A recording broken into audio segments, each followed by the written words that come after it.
is Durga and I am currently pursuing Master of Business Administration in Marudu KC Jain College Pavan from Maniyambadi. Hi, என் பேர் ஸ்ரீதர்ஷினி. மருதா கேசி ஜெயின் காலேஜில் MBA படிச்சுட்டு இருக்கேன். நான் இன்டர்ன்ஷிப்காக company தேடிட்டு இருக்கும்போது ஐசிஆன் ஐடி ட்ரைனிங்கில் வந்து நான் 1 month என்னெல்லாம் லேர்ன் பண்ணிக்கிட்டேன்னா, என்னோட டாபிக் வந்து டிஜிட்டல் மார்க்கெட்டிங்.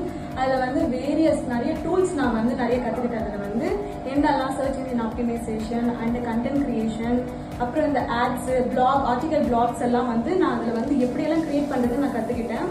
டொமைன் சூஸ் பண்ணது வந்து டிஜிட்டல் மார்க்கெட்டிங். அதில் நான் கற்றுக்கிட்டது வந்து எஸ்இஓ, கண்டென்ட் கிரியேஷன், எப்படி ஏஐ டூல்ஸ் எல்லாம் யூஸ் பண்ணி கண்டென்ட் கிரியேஷன் பண்ணுறது எல்லாமே நான் கற்றுக்கிட்டேன். தர்மேஷ் சாரும் அண்டு நிர்மல் சாரும் வந்து நிறையா அதில் வந்து எங்களுக்கு வந்து ஹெல்ப் பண்ணி கொடுத்தாரு. நல்லா லேர்ன் பண்ணியும் கற்றுக்கிட்டோம். அண்ட் கம்யூனிகேஷன் நான் நல்லா கம்யூனிகேஷன் நல்லா பண்ணி கற்றுக்கிட்டேன். Thanks for IT training. Thank you for ஐசிஆன் ஐடி ட்ரைனிங்.